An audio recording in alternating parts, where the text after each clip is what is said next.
queria falar um pouco com você do que a gente estava conversando lá embaixo, a respeito da sua depressão, né? E você sempre falou disso abertamente, né? Que eu acho que é um benefício para toda a população, para quem já teve, para quem vai ter, ou espero que não tenha, ou para quem está com depressão, você ter, porque tem gente que esconde as coisas, né? E você, como uma pessoa pública e querida como quando você fala, né, das suas dores, né, você se iguala muito com as pessoas que estão passando pelo caminhar que você está seguindo, né? E segundo a Organização Mundial de Saúde, gente, a depressão é um problema de saúde mental mais frequente, afeta mais de milhões e milhões de pessoas em todo o mundo, né? Aí vamos contar para as pessoas como é que você está hoje, para quem não tem. Hoje eu estou muito bem, graças a Deus. E eu até me emociono, não é porque eu estou não. Eu me emociono porque quando você fala da oportunidade que a gente tem de contar o que a gente sente, eu acho que sempre foi uma característica minha, Ana, eu acho que eu fiquei parado por isso. Eu nunca consegui ser indiferente a quem sofre diante de mim. Eu não sou indiferente a quem se alegra, mas eu não sou, sobretudo, indiferente a quem sofre. E ao longo da minha vida, eu passei por muitas pessoas que viveram calvários muito cruéis, muito cruéis. E toda vez que eu fiquei diante de um calvário, eu escolhi reverenciá-lo. Eu acho que foi porque eu já reconheci aquilo em mim. Como eu te contei lá antes da gente subir, eu desde menino fui um menino triste. Desde criança eu fui um menino muito triste, melancólico, às vezes sombrio. E era um traço da minha personalidade, com o qual eu convivi durante muito tempo, até perceber que isso tinha nome. Que existe um limiar, né? Eu acho que a personalidade, ela não é uma doença. A personalidade é uma riqueza. A dimensão melancólica, sombria, me tornou escritor, me tornou compositor. Eu acho que boa parte do que atrai as pessoas naquilo que eu faço vem da dimensão sombria da minha personalidade, que está muito ligada à minha forma de ver o mundo e as pessoas. Mas em um determinado momento eu descobri que aquilo era doença, que era quando retirava a minha vontade de viver. E o que eu vivi durante... E vem devagar, como é, assim?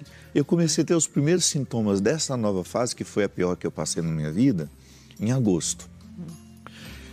Às vezes eu acho que a gente não vive as coisas como a gente precisa viver. A gente não sofre o tanto que tem que sofrer. A gente vai vivendo como se a vida não nos permitisse a oportunidade de viver até o fim aquela situação. Tempo? Será? Acho que a gente não tem tempo para o luto, a gente não tem tempo para o fim de um relacionamento, a gente não tem tempo porque nós nos condicionamos a uma pressa para a qual a nossa alma não está preparada. Eu costumo dizer, Ana, que embora eu seja um homem tecnológico e estou conectado a quase 50 milhões de pessoas que me seguem, o meu coração é rudimentar como uma roda d'água. Eu funciono do mesmo jeito que meu bisavô. As minhas necessidades emocionais são exatamente iguais aos meus antepassados. Mas eu sou um homem pós-moderno, contemporâneo, que muitas vezes não se dá o direito de sentar à mesa para tomar um café ou para comer alguma coisa com alguém sem que eu fique interrompendo tudo isso o tempo todo com pessoas que não estão aqui comigo, mas estão me solicitando por meio de um aparelho. Então eu acho que esse excesso de esquartejamento emocional faz com que a gente vá acumulando muitos restinhos de coisas que a gente deveria ter vivido até o fim e não viveu. Faz sentido. Porque quando eu tive uma crise muito ruim em 2017, mas ela nem se compara ao que eu vivi aqui, estava muito ligado ao suicídio da minha irmã, uma morte muito triste, muito cruel. E eu não tive tempo de administrar aquilo. Eu me lembro que eu fui para ver minha mãe, porque eu não cheguei para o sepultamento. Eu encontrei minha mãe, fiquei com ela 2 dias e 3 dias depois já estava trabalhando. Não é normal isso, não, né? Não. Não é normal você impor uma responsabilidade a um ser que está fragmentado e triste. Você acha que essa fase agora, desse ano, veio em função de tudo isso que se acumulou ao longo desse período, depois da morte da sua mãe, inclusive, e tudo mais. Eu acho que a morte da minha mãe é um acontecimento que nunca vai terminar. Não, a mãe da gente, quando morre, ela está junto com a gente para sempre. E sobretudo pela forma como foi, né? É, muito bruto. A minha mãe era uma mulher que amava viver, ela tinha... Muito jovem. E eu me lembro, assim, dos últimos momentos com ela, pelo vídeo. E eu sinto que por mais que eu tente metabolizar aquelas lembranças, sabe? É muito difícil, porque a última vez que eu falei com ela foi os médicos lá de Uberlândia tiveram a delicadeza, né, de fazerem uma chamada de vídeo. Colocaram ela para falar comigo, ela tinha acabado de ter uma crise de muita falta de ar. Covid afastou todo mundo, né? Não deu nem para dizer adeus, né? Para ninguém. Ela teve muita falta de ar naquele dia. E aí eles me ligaram e falaram assim: você pode tentar acalmar sua mãe? Eu falei, claro. Só que quando colocar ela no vídeo, que ela me viu, ela esqueceu a dor dela. E ela quis me acalmar. Mãe, né? É. Aí eu vi que ela estava ofegante fingindo que não estava. E aí quando eu falei para ela assim: mãe, a senhora vai dormir um pouquinho, porque a senhora está muito cansada. E eu acho que ela sabia que ela não voltaria. Ela disse assim: sim, eu estou muito cansada, Fabinho, mas daqui a pouco eu estou de volta. E essa foi a última vez. Depois eu recebi um corpo lacrado à noite. O sepultamento dela foi à noite. Um ritual de tristeza que eu nunca mais vou me esquecer na vida. Uma dor, sabe, que parece que a gente não tem onde guardar aquilo. Eu não sei você, às vezes eu tenho uma sensação de que existem dores que são inéditas. Por mais que você tenha sofrido, que você tenha conhecido muitas dimensões da dor, muitas você nunca sofreu, e aquela eu nunca tinha sofrido. Eu nunca tinha enfrentado um mundo sem ela. Eu nunca tinha acordado um dia sem saber que eu pudesse falar com ela. Tanto é que eu tenho sonhos muito recorrentes, sabe? De que eu encontro com ela tá jovem, bonita, e eu falo: mãe, que maravilha, vamos viajar. Aí, imediatamente vem a notícia: mas ela não está viva. Como é que você vai viajar com ela? E tudo isso para mim foi muito doloroso, e eu acho que hoje ainda, quando eu tive essa manifestação tão dolorosa da depressão, né? Você não faz ideia de como a minha mãe estava presente nessa dor. Porque às vezes eu penso, Ana, que a dor da gente é igual um novelo. Tanto é que eu escrevi um livro agora, aqui, durante a minha depressão. Não lancei ainda. Ah, não? Se chama O Motivo do Pranto. Ah. É um velório, é um livro de contos. Quer dizer, você fica em depressão e escreve? Escrevi.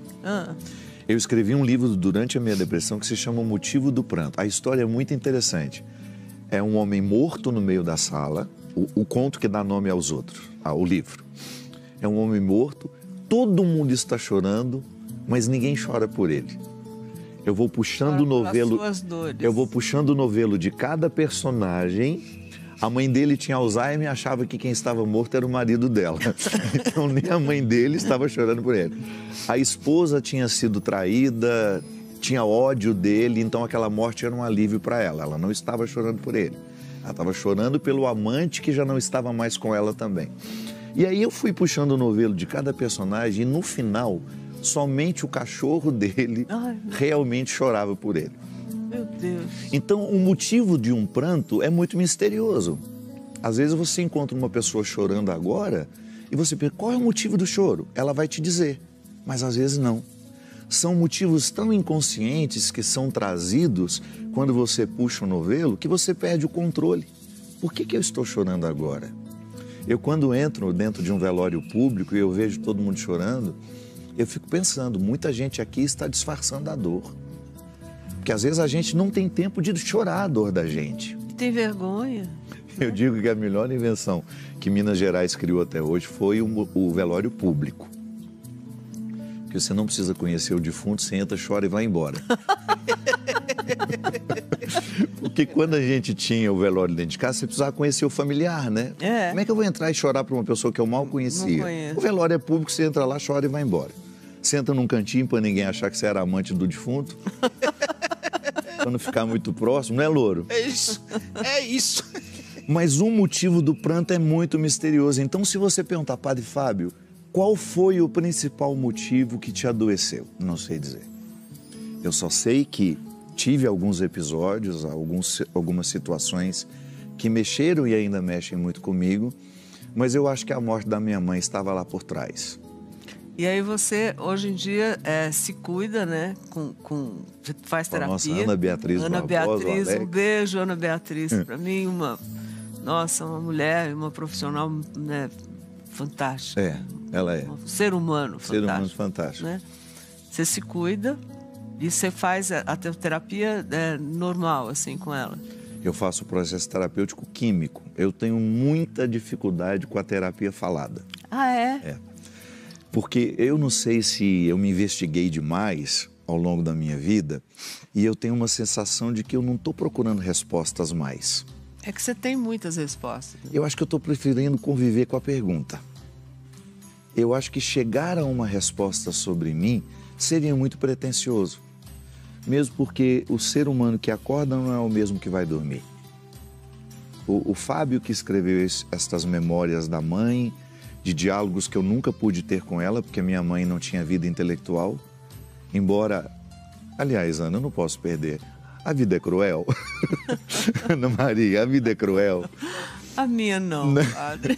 E a da minha mãe também não era. A minha não. Você sabe que se eu perguntasse para ela, mãe, o que a senhora acha de eu publicar um título cuja afirmação vai contrariar aquilo que a senhora sempre disse? Porque minha mãe era uma mulher muito reconciliada. Embora a vida tenha sido muito cruel com ela, ela morreu num estado de gratidão, minha amiga, que você não faz ideia. Eu imagino que sim. Foi uma Ana Maria que eu admirei do início ao fim. Ana Maria é um negócio bom, viu? É bom. Quando eu escrevi o livro As Memórias de Diálogos Imaginários com ela, porque todo filho se reconhece aí. É o medo de perder a mãe, mas ao mesmo tempo a coragem de reconhecer que quando morre a nossa mãe, morre também a nossa obrigação de ser feliz. Acho que a gente nunca fica tão livre quanto a gente perde a nossa mãe.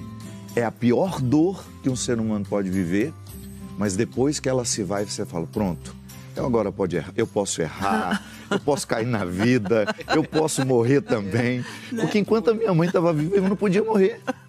Ela perdeu 2 filhos e eu sei o quanto aquilo foi doído para ela. Eu não queria ser mais um. Padre, eu infelizmente tenho que fazer Nossa, tá num negócio que chama televisão e eu tenho Vai que fazer lá. um break. Estamos aqui. São 11 horas e 19 minutinhos, a gente volta já. Okay. Com o nosso Padre Fábio, ver o pedacinho dele cantor. Tentou? Porque você lançou 16 álbuns musicais, é um cantor mesmo, de 5 álbuns ao vivo, que venderam mais de 3 milhões de cópias. E no último dia, 26 de abril, apresentou ao público a sua mais nova música, Eu Descansarei, Isso. que transmite a mensagem de que temos que aceitar os fins do ciclo. É linda. É esse, né? Isso mesmo, é. Sabe que essa é uma música da minha vitória agora. Aumenta o som pra mim.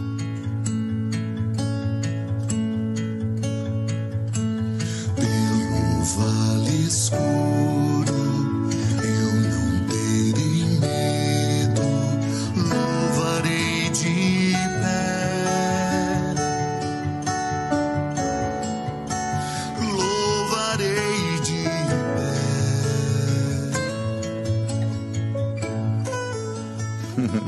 Bonito, né? Bonito, né? Você gravou quando? Gravei agora.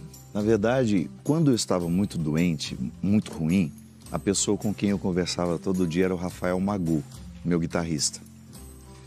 Engraçado, não tinha vontade de conversar com ninguém, com ele eu queria. E o Magu foi uma pessoa que me ouviu muito, durante, assim, às vezes 1h30, 2 horas. E ele sempre dizia assim, me chamam de Fabinho, né? Os meninos da banda todos me chamam de Fabinho. Fabinho, você já batalhou tanto para ficar bem? tinha me internado já, tinha tentado de tudo. E eu tenho uma regra, sabe, Ana? Eu acho que a gente só pode esperar pelo impossível depois que a gente fez tudo que é possível. O possível eu já tinha feito. Já tinha buscado a medicação, já tinha buscado o tratamento. E eu estava precisando do impossível já, senão eu ia me matar. E ele me mandou essa música e disse assim, tá na hora de descansar. Ai, que bonito. Foi. Tanto é que na hora que eu fiquei melhor, eu falei, nós vamos gravar essa música e ela vai ser um marco da nossa ressurreição. Porque não só eu adoeci, como todo o meu conjunto adoeceu também. O conjunto do Fabinho, como eles carinhosamente chamam, eles são todos lá de Fortaleza, todos do Ceará. É uma música calma, né? Hã? É uma música É calma. calma, ela é muito... E o refrão? Ela é um abraço. O refrão é lindíssimo. É um grito, eu descansarei. Quando ela chega no refrão, ela fica grandiosa, fica muito bonita mesmo. É uma música que eu recomendo. Quem estiver em casa precisando descansar em Deus ou acalmar o coração, ou aquela pessoa que tem vontade de rezar e não sabe como rezar, põe a música, deixa tocar. Deixa tocar e fica escutando o Padre E Fábio. aí acabou se tornando um pouco um testemunho da nossa ressurreição agora, a música. Estamos no momento da ressurreição e eu volto já. Louvarei de pé. Aí. Black Signature, tô muito Você é Black enjoado. Signature? Tô muito Yes! enjoado na lata. Aê, aí sim. Aí eu queria te contar, Fábio, que nosso papo aqui está repercutindo, como era esperado, inclusive nas redes sociais. E aí dá força, assim, ó, na rede, a Nutri... Como é que ela chama? Nutripávula, é isso? Pávola, Nutripávula. Pávula. Ela diz assim, dá força assistir o Padre Fábio falar de depressão. Esse quadro debilitante. Quem sofre sabe como é um túnel escuro que não tem fim. Estamos monitorando as redes sociais. A Elias escreveu: quando o Padre Fábio encontra Ana Maria, o Brasil para e assiste. Oh, que bonito. Um momento de rara sabedoria e sensibilidade. Obrigada, minha linda. Aí tem outra. Padre Fábio de Melo Para pá. para Papa. Faltou um Papa móvel. Peraí, faltou um papável aí que tem o papagaio. Ilustra aí do Papagaio. papagaio. É o meu candidato, olha lá. Você tem um candidato, Tenho! Bota aí o ilustra aí, olha lá, o papagaio. Ele é maravilhoso, olha isso. Padre Fábio, eu queria que você deixasse assim. Eu sei que as pessoas adoram te escutar, e eu também. Obrigado. E eu também. Queria que você viesse mais aqui. É que o Vamos Luciano fazer uma não direção deixa. espiritual de vez em quando. Não. Vamos. Luciano não deixa. Deixa. Luciano é ciumento. Eu tô Oi, Lu. liberado já. Ele assiste o programa, tá lá fazendo É um ginástica. querido, um Beijo, querido. Lu e Angélica, viu? E eu queria, assim, que você deixasse uma mensagem, né, para as pessoas que estão assistindo a gente, né, Pois, que claro. pararam para te escutar, te ver, porque você sabe, mesmo sofrendo, você sabe dar força às pessoas que estão precisando escutar de um acalento. E só você sabe fazer. Primeiro posso convidar para amanhã quem estiver comigo Deve. em Porto Alegre. Deve. Amanhã temos show em Porto Alegre, no Auditório Araújo Viana. Depois Joinville, no sábado. Vai trabalhar. Square Garden. Garden. E depois no Teatro Positivo no domingo. Teatro Positivo aonde? Ainda em Curitiba também. Boa. Tá. Domingo. Vai lá, gente. Ele é tão bonito. Deixa de ser cebosa e vai. Alma cebosa, como diz o povo. Cebosa. Ana, eu costumo dizer que muitas vezes as pessoas, quando querem a bênção do padre, elas acham que é algo que vem de fora. E não. A mesma porção de Deus que está em mim, que esteve no Papa Francisco, que esteve nos santos que nós admiramos, está em nós. A grande diferença é quem acorda essa presença ou não. Deus está em mim, Deus está em todos que nos assistem agora. E viver abençoado é viver consciente disso. É a gente não permitir que a nossa pior parte prevaleça sobre a melhor, que o nosso pecado não prevaleça sobre a virtude, que o desespero não prevaleça sobre a esperança. É isso que eu desejo, que nós tenhamos cada vez mais a ousadia de sobreviver em tempos tão difíceis, acordando o que de nós é melhor. Como sempre, é um prazer e vou fazer questão, e vou ficar tentando ter você aqui mais vezes. Eu venho, tá quando bom? você quiser.